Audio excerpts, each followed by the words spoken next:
എനിക്ക് അകത്തേക്ക് കയറാമല്ലോ അല്ലേ? ആ വരൂ മുത്തശ്ശ.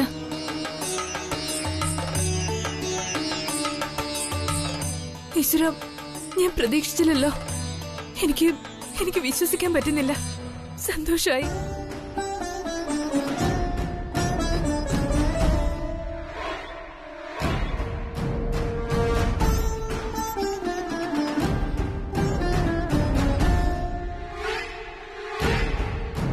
അപ്രതീക്ഷിതമായി എത്തുന്ന അതിഥിയെ കാണുമ്പോൾ ആരുടെ മുഖത്തും ഉണ്ടാകുന്ന അമ്പരപ്പ് ഇപ്പോൾ നിന്റെ മുഖത്തും ഉണ്ട്. നിന്നെ കാണാൻ ഞാൻ നീയുള്ള സ്ഥലം തേടിപ്പിടിച്ചു വന്നു. വലിയ പോരാട്ടം നടത്തിയിരിക്കും നീ ഇവിടെ വരെ എത്താൻ. എനിക്കറിയാം നിന്റെ മനസ്സ് നിറയെ ആശങ്കകളാണെന്ന്. അതെ, ഇനി എന്തൊക്കെയാ സംഭവിക്കാൻ പോകുന്നതെന്ന് എനിക്കറിയില്ല. എന്റെ വിളപ്പുറത്തമ്മയോട് ഞാൻ ഉള്ളുരുക്കി പ്രാർത്ഥിക്കുകയായിരുന്നു, എന്തെങ്കിലും ഒരു വഴി കാണിച്ചു തരണേന്ന്. തക്ക സമയത്താ മുത്തച്ഛൻ ഇങ്ങോട്ട് വന്നത്. എന്റെ ജീവിതത്തിലെ വിഷമഘട്ടങ്ങളിലൊക്കെ മുത്തച്ഛൻ എനിക്ക് തുണയായിട്ടുണ്ട്. അപ്പോഴൊക്കെ പറഞ്ഞതുപോലെ സംഭവിച്ചിട്ടുമുണ്ട്. ഇന്നിവിടെ നടക്കാൻ പോകുന്ന എന്തൊക്കെയാണെന്ന് ഒന്ന് പറയും മുത്തശ്ശ. പറയാം, തീർച്ചയായും പറയാം.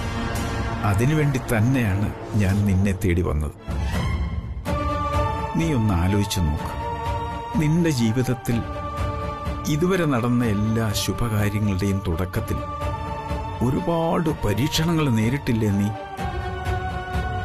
മനസ്സാദ്യം ഒന്ന് വേദനിക്കും, പിന്നെയോ വലിയ സന്തോഷങ്ങളും പിന്നാലെ വരും. എന്താ, ശരിയല്ലേ? അതെ അതെ മുത്തച്ഛ, ഇതുവരെ മുത്തച്ഛൻ പറഞ്ഞതുപോലൊക്കെ തന്നെയാ സംഭവിച്ചിട്ടുള്ളത്. ഇപ്പോഴും അതുപോലെ തന്നെ പ്രതീക്ഷിക്കൂ. നീ ധൈര്യമായിരിക്കൂ. എന്ത് സംഭവിക്കുന്നു, എന്ത് ചെയ്യണമെന്നും അറിയാതെ ഞാനാകെ തകർന്നു നിൽക്കുകയായിരുന്നു. പക്ഷെ ഇപ്പൊ മുത്തച്ഛനെ കണ്ട് ഈ വാക്കുകൾ കേട്ടപ്പോ എനിക്കെന്തോ ഒരാശ്വാസം പോലെ. ഇപ്പോ എന്റെ മനസ്സിന് ചെറിയൊരു ധൈര്യം തോന്നുന്നുണ്ട്. നല്ലത്.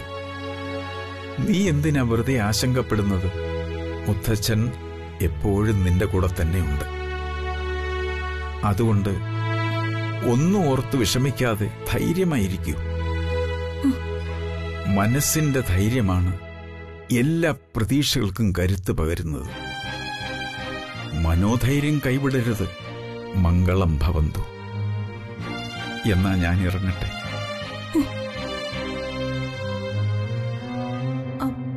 മുത്തച്ഛ, എനിക്ക് മുത്തച്ഛന്റെ അനുഗ്രഹം വേണം. ദീർഘസുമംഗലീ ഭവ.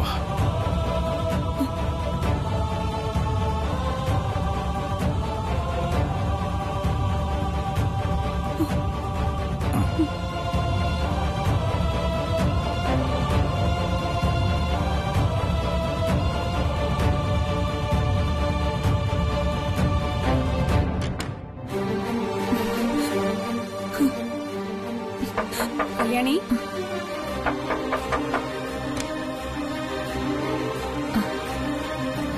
ആഹാ, അതിശയായിരിക്കുന്നല്ല. ഞാൻ ഇവിടുന്ന് പോകുമ്പോഴുള്ള കല്യാണിയെ അല്ലല്ലോ ഇത്. കണ്ണീര് സങ്കടമൊക്കെ എങ്ങോട്ട് പോയി? ആ, ആനന്ദ് ഫോൺ വിളിച്ച് ഇങ്ങോട്ട് വരുന്നുണ്ടെന്ന് പറഞ്ഞിട്ടുണ്ടാവും അല്ലേ? അല്ല, അതൊന്നുമല്ല.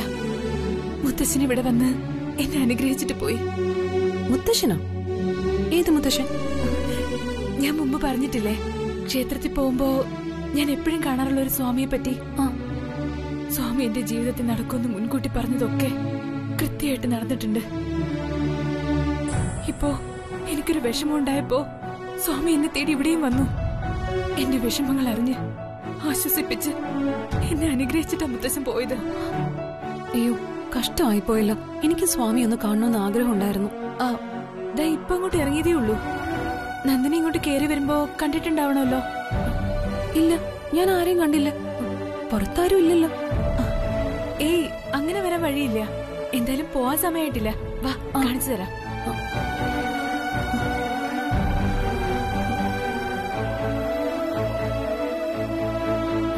എവിടെ? ഇല്ല, ഇപ്പൊ അങ്ങോട്ട് പുറത്തേക്ക് ഇറങ്ങിയതേ ഉള്ളൂ. പിന്നെ ഇതെവിടെ പോയി? ഇപ്പൊ ഇറങ്ങിയതാണെങ്കിൽ ഇവിടെ കാണേണ്ടതല്ലേ? അയ്യോ, അതന്നെ ഞാനും ആലോചിക്കുന്നേ. ഇത്ര പെട്ടെന്ന്. കല്യാണി, അതെ, നീ മനസ്സ് വിഷമിച്ചിരുന്നപ്പോഴെല്ലാം ആ സ്വാമി നിന്നെ കണ്ടിട്ടുണ്ട്. ഇന്ന് നീ സ്വാമിയെ കാണണമെന്ന് മനസ്സിൽ വിചാരിച്ചിട്ടുണ്ടാവും. അതുകൊണ്ടായിരിക്കും സ്വാമി വന്നിട്ട് പോയെന്ന് നിനക്ക് തോന്നിയത്. ഈശ്വര, എന്താ ഈ പറയണേ? എനിക്ക് തോന്നിയതാണെന്നോ? സത്യമായിട്ട് സ്വാമി എന്നെ കാണാൻ വന്നിരുന്നു. ശരി, ആയിക്കോട്ടെ. നീ ഏതായാലും അകത്തോട്ട് വാ. വാ വാ.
അതെ, കല്യാണിയുടെ മുറി ഏതാ? അതാ. ഇതാണല്ലേ? അതെ അതെ.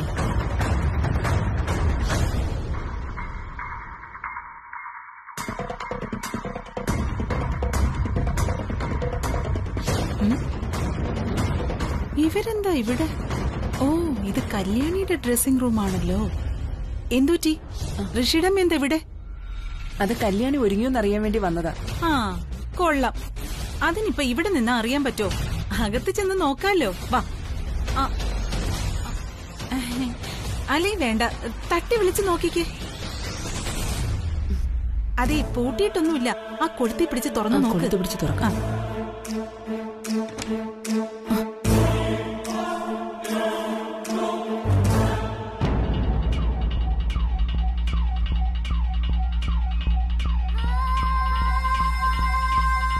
എന്താ ഇത്?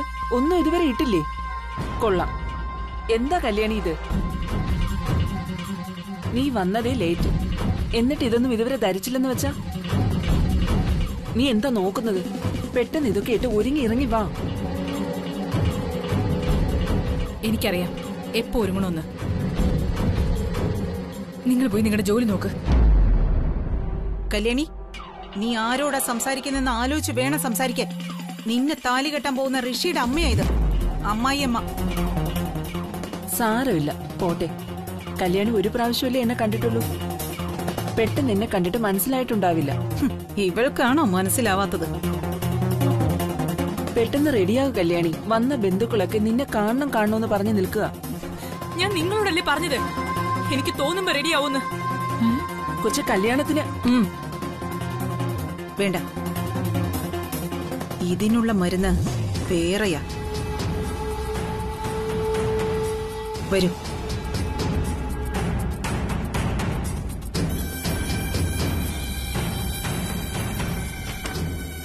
അഹങ്കാരി.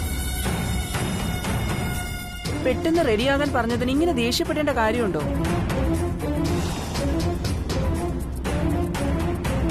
അത് അവള് വേറെ ദേഷ്യം കൊണ്ട് അങ്ങനെയൊക്കെ അങ്ങ് പറഞ്ഞു പോയതായിരിക്കും. അതങ്ങ് വിട്ടേക്ക്. ബന്ധുക്കളൊക്കെ ഋഷിയുടെ പെണ്ണിനെ കാണാൻ തിടുക്കം കൂട്ടുകയാ. അവരോട് ഞാൻ എന്ത് മറുപടി പറയും?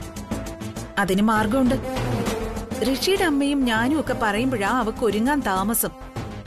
പറയേണ്ടവര് പറഞ്ഞാ അവള് നല്ല അനുസരണയുള്ള കുട്ടിയെ പോലെ ഒരുങ്ങി വരും. അതാരാ പറയേണ്ടവര് പറഞ്ഞാലോ? എന്താ? അഖിലേച്ചി തന്നെ. അഖിലേച്ചി വന്ന് പറഞ്ഞ അവള് നിമിഷങ്ങൾക്കുള്ളിൽ ഒരുങ്ങിയിറങ്ങും. അഖിലാണ്ടേശ്വരി മേഡോ? ഓ, മണ്ഡപത്തിന്റെ കാര്യം പറഞ്ഞപ്പോ അഖിലേച്ചി ദേഷ്യപ്പെട്ടതോർത്ത് ടെൻഷനായതല്ലേ? അത് കളഞ്ഞേക്ക്. പേടിയാണെങ്കി എന്റെ കൂടെ വാ, ഞാൻ പറയാം. വാ, ധൈര്യമായിട്ട് വന്ന് കാര്യം പറ. ഒരു പേടിയും വേണ്ട. ദേ, എന്ത് വന്നാലും ഞാനുണ്ട് ഇവിടെ. വാ.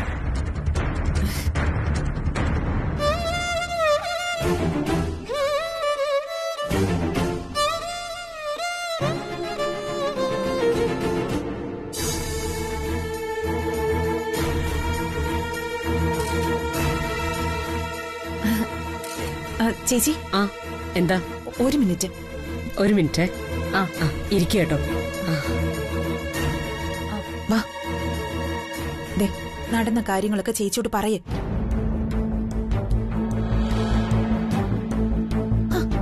മടിക്കാതെ പറ ഋഷിടമ്മേ. എന്താ, ഋഷിക്കും കല്യാണിക്കും താലി കെട്ടാൻ വേറെ മണ്ഡപം വേണമെന്നാണോ? അയ്യോ, അതല്ല. അയ്യോ, അതൊന്നും വേണ്ട മേഡം, ഒരു മണ്ഡപം മതി. പിന്നെന്താ പ്രശ്നം? നിങ്ങൾ പറയണ്ട ചേച്ചി. അത് സ്വന്തക്കാരൊക്കെ മരുമകളെ നമ്മുടെ കല്യാണിയെ കാണണമെന്ന് പറയുന്നു പോലും. അതിനെന്താ?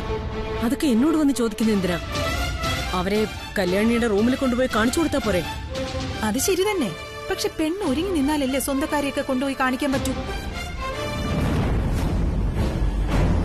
അതെ ചേച്ചി, ഋഷിയുടെ അമ്മ കല്യാണിയുടെ മുറിയിൽ ചെന്ന് പറഞ്ഞതാ സ്വന്തക്കാരൊക്കെ കല്യാണ പെണ്ണിനെ കാണണമെന്ന് പറയുന്നു, വേഗം സാരിയൊക്കെ ഉടുത്ത് റെഡിയാവാൻ. അപ്പൊ കല്യാണി പറഞ്ഞത് അറിയണ്ടേ? അവക്ക് സൗകര്യമില്ലെന്ന്.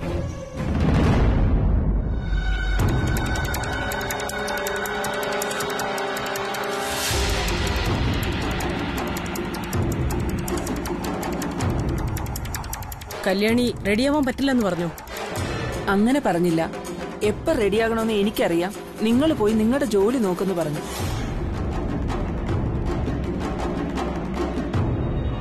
കണ്ടില്ലേ ചേച്ചി, അവക്കൊരുങ്ങാൻ സൗകര്യം ഇല്ലെന്നല്ലേ അർത്ഥം? അഹങ്കാരി.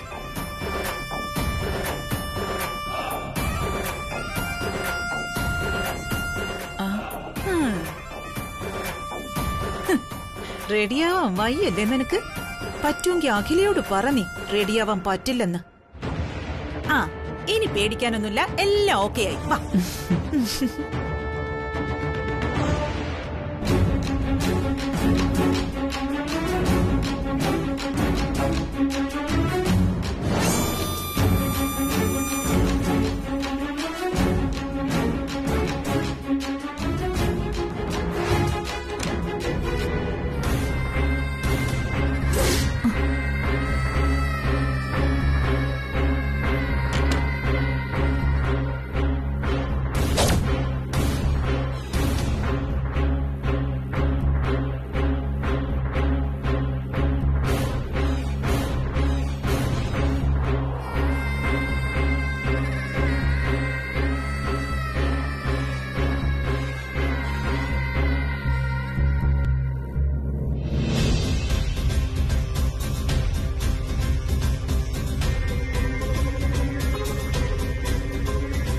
നീ മണ്ഡപത്തിലേക്ക് വന്നിട്ട് എത്ര നേരമായി?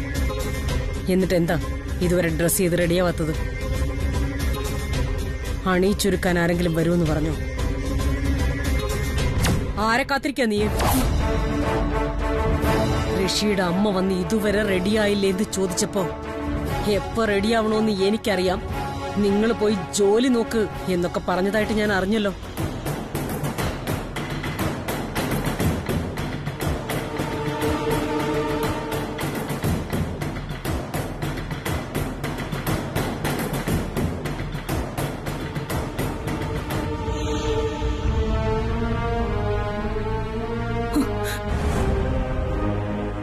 നീ എന്തു വിചാരിച്ചാ ഭർത്താവാകാൻ പോകുന്നവന്റെ അമ്മയോട് ഇങ്ങനെയൊക്കെ പറഞ്ഞത്?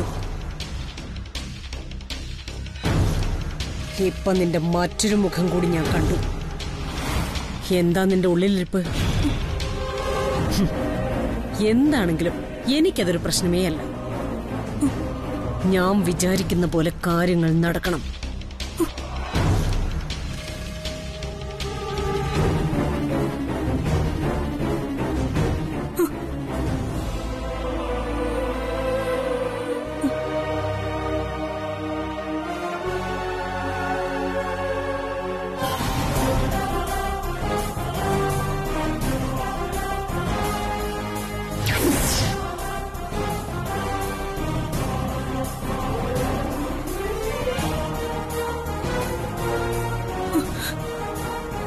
എന്തായാലും ഞാൻ ആഗ്രഹിച്ചതേ നടക്കൂ. മനസ്സിലായല്ലോ നിനക്ക്? ആനന്ദ് ഗംഗയുടെ കഴുത്തിൽ താലി കെട്ടുന്ന സമയത്ത് മൂകസാക്ഷിയായി മണ്ഡപത്തിന് മുന്നിൽ നീ ഉണ്ടാവണം.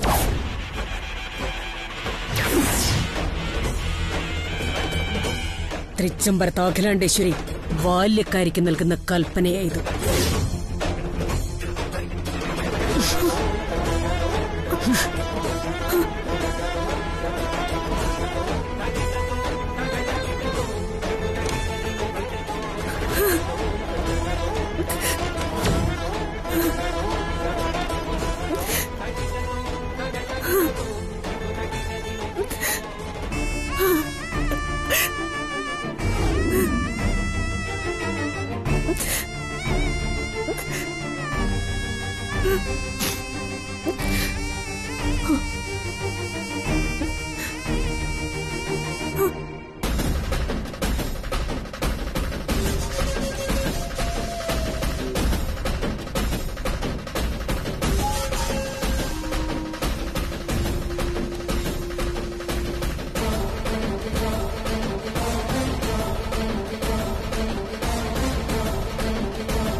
ഇവനെ കൊണ്ടുപോയി നമ്മുടെ ഗോഡൌണിൽ അടയ്ക്ക.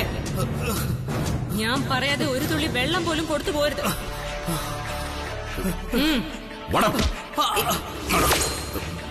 അവൻ രക്ഷപ്പെട്ടു മാഡം.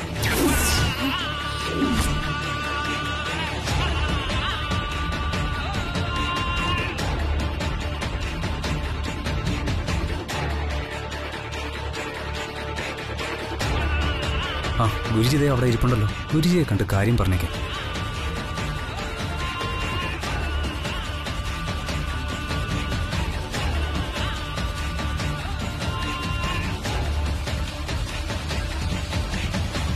നമസ്കാരം ഗുരുജി.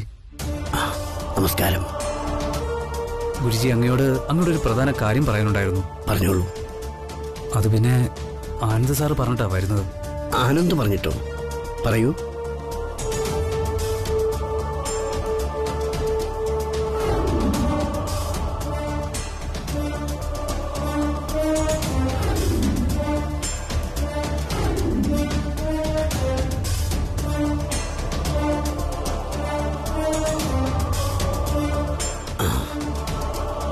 എല്ലാം സാക്ഷാൽ മഹേശ്വരന്റെ ലീലാവിലാസങ്ങൾ. വരൂ, നമുക്ക് അഖിലയെ പോയി കാണാം. ശരി.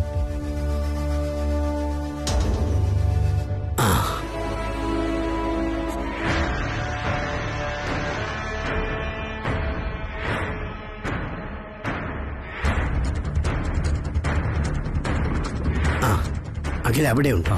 ശരി, നമുക്ക് അങ്ങോട്ട് പോവാം. ആയിക്കോട്ടെ. വരൂ.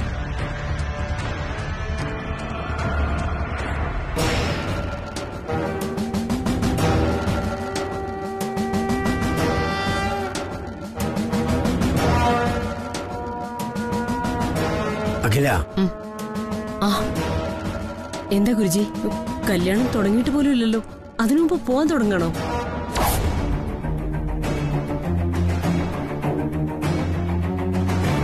ഗുരുജി, ആദ്യം ആനന്ദിന്റെയും ഗംഗയുടെയും മുഹൂർത്തം, അത് കഴിഞ്ഞിറങ്ങാം. ഞാൻ പോകാൻ ഇറങ്ങിയതല്ല, ഗംഗയെ പറ്റി ഒരു കാര്യം സംസാരിക്കാനുണ്ടായിരുന്നു. ഗംഗയെ കുറിച്ച് പറയാനോ? അതെ. അതെന്താ ഗുരുജി ഗംഗയെ കുറിച്ച് ഇപ്പൊ പ്രത്യേകിച്ച് പറയാൻ?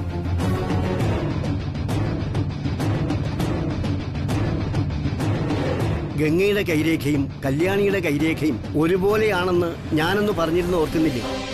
അതെ. അതിനെ കുറിച്ചാ പറയാനുള്ളത്.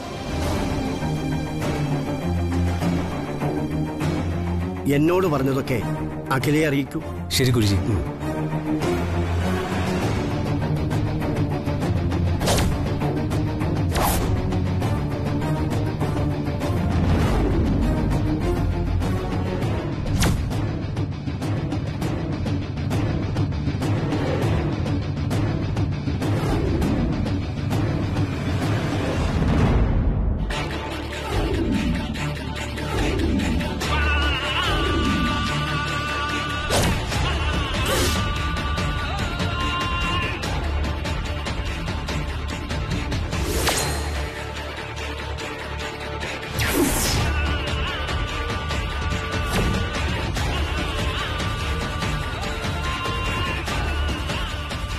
വരൂ.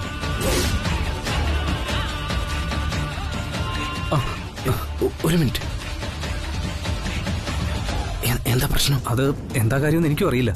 എന്നോട് പ്രത്യേകിച്ചൊന്നും പറഞ്ഞില്ല. ഓക്കെ ശരി.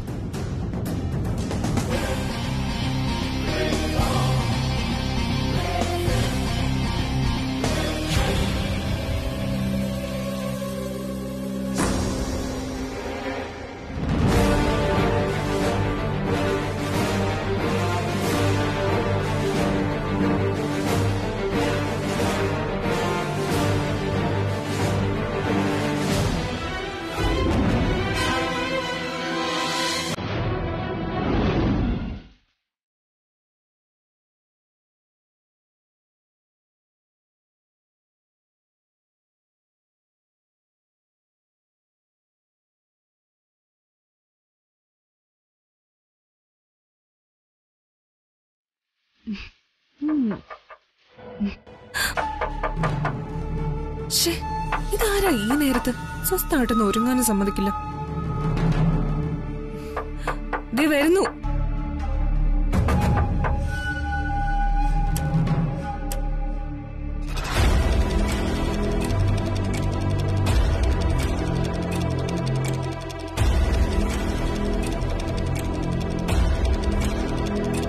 ഈ സമയത്ത് ഗുരുജിയും കൂട്ടി അഖിലാന്റി വരാൻ എന്തായിരിക്കും കാരണം? ഒന്നും മനസ്സിലാവുന്നില്ലല്ലോ. അകത്തേക്ക് വരാല്ലോ അല്ലേ? ആ വരൂ ആന്റി.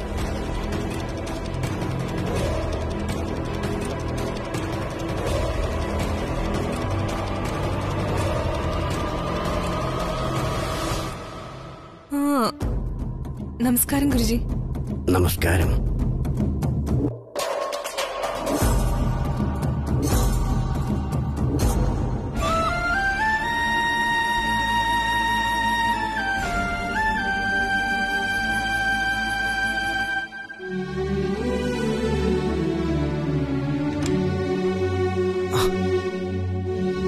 കല്യാണി, ഇനി ടെൻഷൻ ഒന്നും വേണ്ട. ഇന്ന് നമ്മൾ ആ ഗംഗയുടെ ചീട്ട് കേറിയിരിക്കും. പെട്ടെന്നേ ആ തള്ളവരിൽ സ്റ്റാമ്പ് പാഡിൽ മുക്കിയിട്ട് ഈ പേപ്പറൊന്ന് പതിപ്പിക്കും. പെട്ടെന്ന് വേണം. എന്തിനാ നീ ഇതൊക്കെ? ആ കൈരേഖ വെച്ചിട്ട് ഗംഗയുടെ ജാതകം കള്ളജാതകമാണെന്ന് നമുക്ക് അന്ന് തെളിയിക്കാൻ പറ്റില്ലല്ലോ. പക്ഷെ ഇന്നത് പറ്റും. എന്തൊക്കെയാ നീ പറയുന്നത്? അന്ന് എന്റെയും ഗംഗയുടെയും കൈരേഖ നോക്കിയിട്ടല്ലേ ഗുരുജി രണ്ട് രേഖകളും ഒന്നുപോലെയാണെന്ന് പറഞ്ഞത്? പിന്നെ ഇപ്പൊ ഇങ്ങനെ തെളിയിക്കാനാ?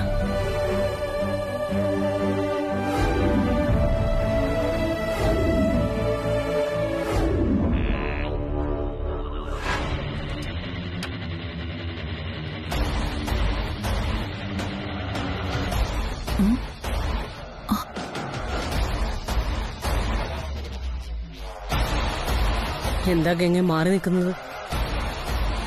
ഗുരുജി നിന്നെ കാണാൻ വന്നതാ. ഇങ്ങടുത്തു വാ.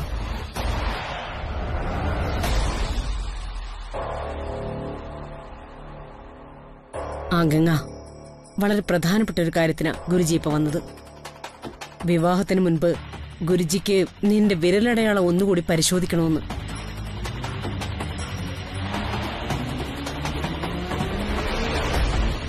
അതിനുവേണ്ടി മുൻപൊരിക്കൽ ചെയ്തതുപോലെ നിന്റെ വിരലടയാളം പേപ്പറിൽ പതിപ്പിച്ച് ഗുരുജിക്ക് കൊടുക്കണം. വിരലടയാളം കുന്തം ഇവറ്റൊക്കൊന്നും വേറെ പണിയില്ലേ? ആ വിരലടയാളം പതിപ്പിച്ചു വാങ്ങും. ശരി.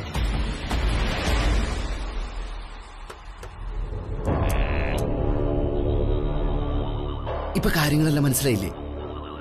ഇനി കൈവരിലൊന്ന് പതിപ്പിക്കേ. ആ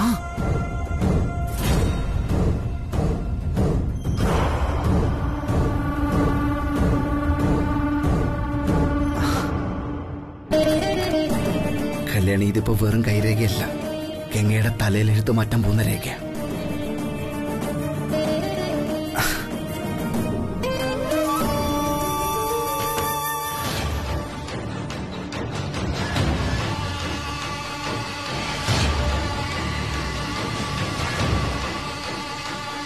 ഗംഗ, ആ വിരലടയാളം ആ പേപ്പറിൽ പതിപ്പിക്കേ.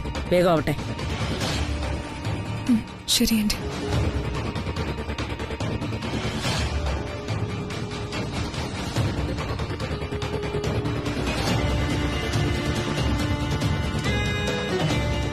മാഡം ഒരു മിനിറ്റ്.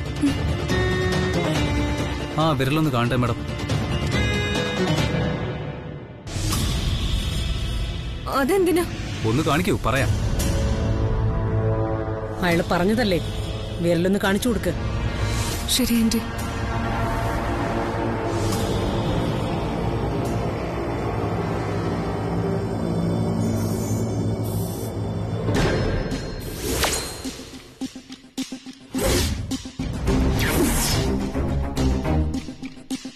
ദൈവമേ, എല്ലാം പൊളിയുകയാണല്ലോ.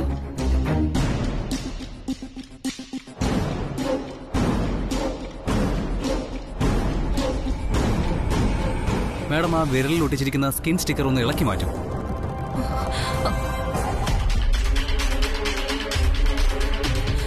സ്റ്റിക്കറോ? എന്ത് സ്റ്റിക്കർ? ഇതൊന്നുമല്ല. അതെ മാഡം, ഇത് സ്റ്റിക്കർ തന്നെയാണ്.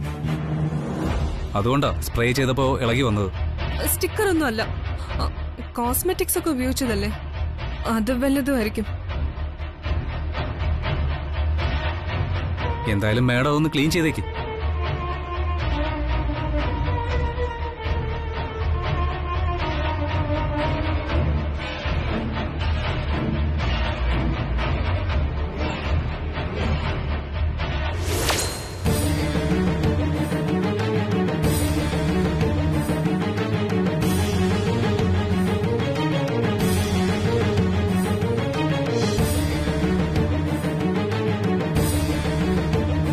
ഇനി കൈരേഖ പതിപ്പിക്കാം.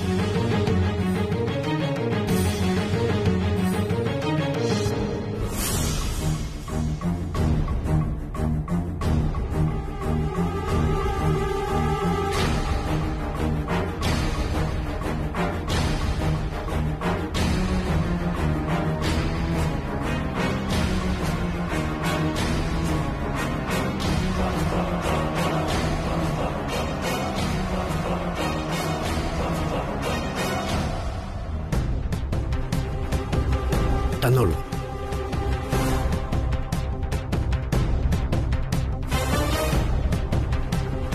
ഗുരുജി, ഇത് കല്യാണിയുടെ വിരലടയാളം.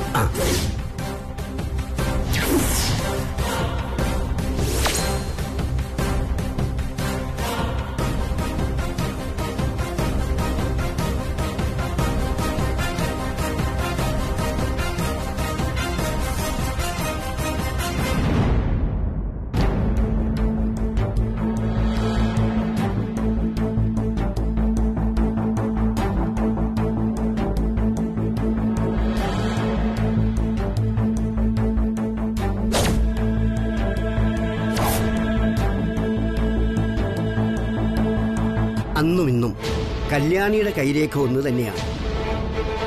പക്ഷേ ഗംഗയുടെ കൈരേഖയിലാണ് മാറ്റം. അതായത് അന്നെടുത്ത വിരലടയാളമല്ല ഗംഗയുടേത്.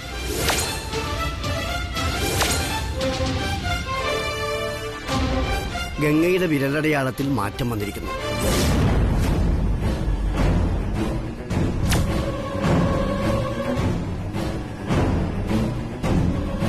ഇപ്പോ എനിക്കൊരു കാര്യം ബോധ്യമായി. അന്ന് കല്യാണിയുടെ വിരലടയാളം മാത്രമാണ് ജാതകവുമായി പൊരുത്തം കാണിച്ചത്. എന്നാൽ ഗംഗയുടെ ഈ വിരലടയാളവും ആ ജാതകവുമായി ഒരു ബന്ധവും ഉണ്ടാവില്ല. ചേരുംപടി ചേരില്ല.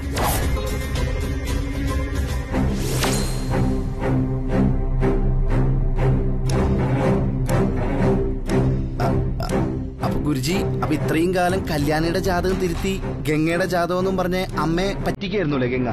അതെ, അതാണ് സത്യം.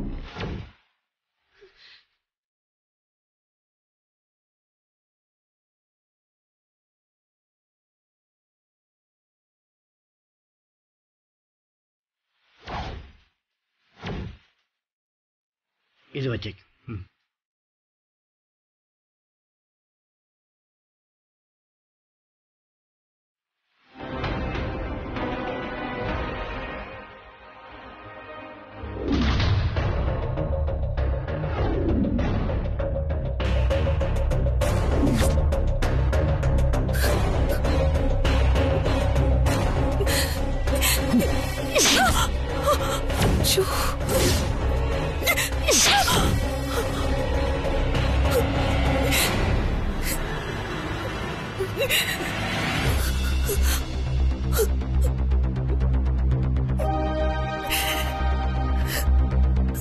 എന്തിനാ നീ ഇതൊക്കെ ചെയ്തത്?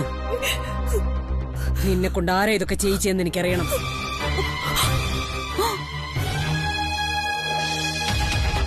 നീ സത്യം പറയുന്നുണ്ടോ ഇല്ലയോ? എവിടെ എവിടെ നിന്റെ അച്ഛനും അമ്മയും? വിളിക്ക്.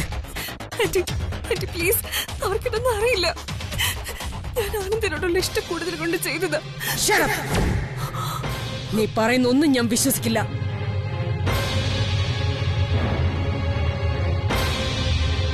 ചെമ്പരത്ത് അഖിലാണ്ടേശ്വരിയെ കബളിപ്പിക്കാന്ന് കരുതിയോ? എവിടെ നിന്റെ അച്ഛൻ?